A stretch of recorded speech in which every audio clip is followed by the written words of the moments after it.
Hello ladies and gentlemen, my name is Tim and this week I have another very special indie game for you by the name of Ziggurat.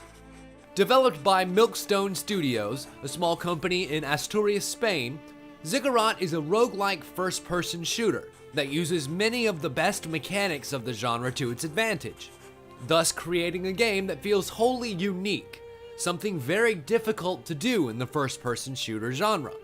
The game throws you into the action with very little setup, a brief intro movie to set the scene, and great atmosphere in the art design and music selection. The storyline of the game is fairly straightforward, however, so it's easy to pick up.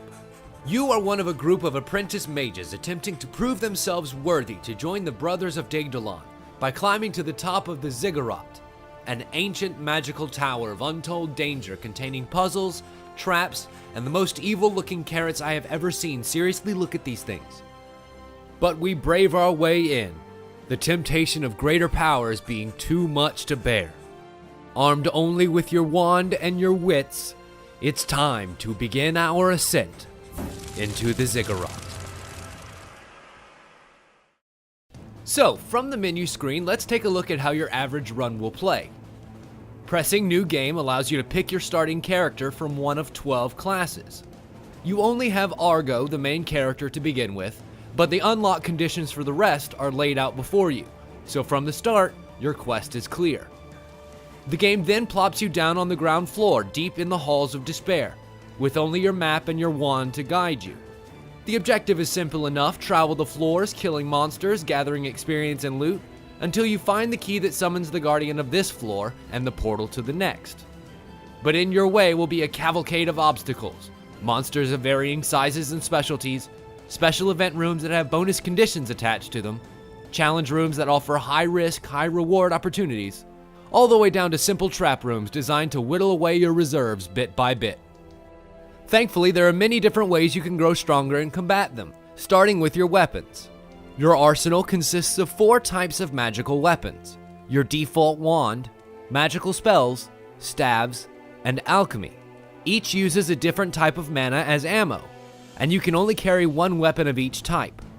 The wand you start with will change depending on the character you're using, and you can check each character's stats and starting perks from the character menu.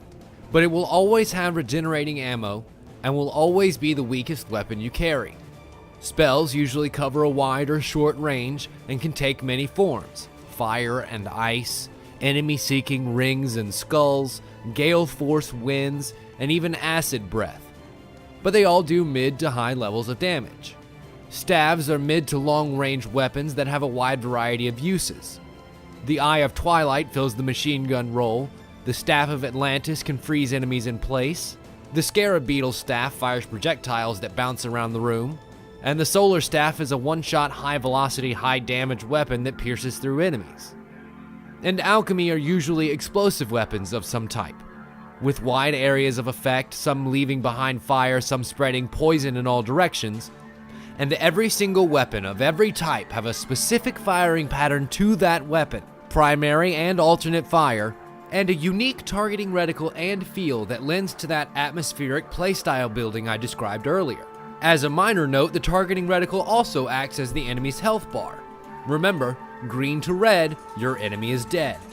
As you progress, you'll unlock the other over 100 perks and weapons inside the tower, which both gives them to you now and adds them to the rotation of weapons found at the beginning of floors. Enemies will also drop appropriately colored crystals to replenish your mana, so ammo management is critical. Perks can be found everywhere, from the mystery boxes and challenge rooms to the secret breakable walls and shrine rooms. These perks are usually a direct buff and will continue to help determine your playstyle for this run. This is never more apparent than when you have to make the choice upon leveling up. Often you'll be presented with 2 similar but tactically opposite choices. Do you increase the amount of experience you get per gem, or do you increase enemy drop rates overall? Increase your health pool, or increase your mana pools? The mobility, attack speed, damage, health, and ammo limits you build become the bartering chips you then use to power up those same attributes.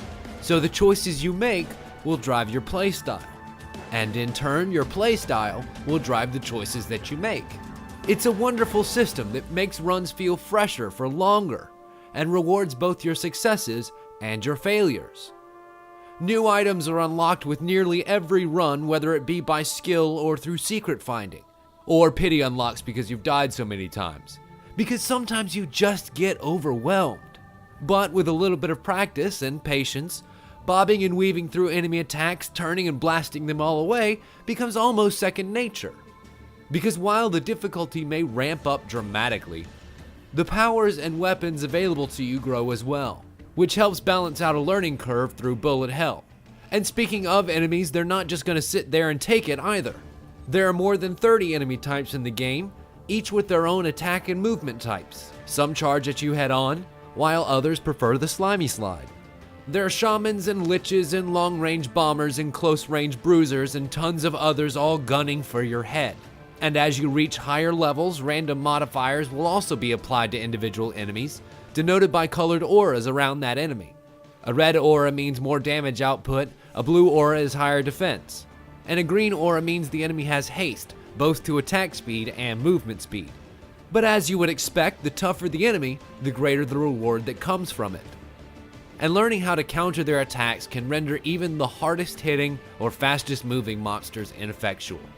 One way to do that is to use that very pretty architecture to your advantage. One of the first things you'll notice loading into the game is the world is absolutely beautiful, but also quite functional. Many of the props in the room can be destroyed, releasing power-ups and traps alike. Walls and columns make temporary hiding places when you're under siege. And it becomes very fun to shoot, dodge, duck, dip, dive, and dodge and shoot again. And navigating around the world is made easier by the map. The key in the corner tells you most of the important room types you'll run into, but the minimap itself disappears once minions start spawning, and only comes back when the room is clear again. Be on the lookout for those cracked walls, however, because secrets are everywhere.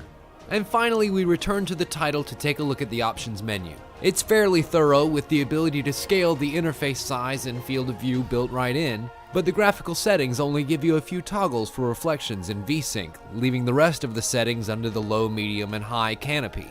Controls are completely rebindable for both the keyboard and gamepad, and the sound menu does look a little sparse, but hey, independent sound effects and music controls, what more do you actually need? The developers aren't resting on their laurels either, listening to player feedback and patching things in. In the 2 weeks since the game is launched, 12 new perks, 15 new room configurations adding more verticality into the world, 2 new enemies, and a laundry list of fixes were added, with new weapons, music, and an endless mode being teased for the future. It is available on Steam for $14.99 and is an absolute steal for the amount of work, polish, and outright love this game has in it. And if I had to sum up this game in one word, it would be magical. Thank you so much for watching, everyone. Links are in the description. And as always, we'll see you next time.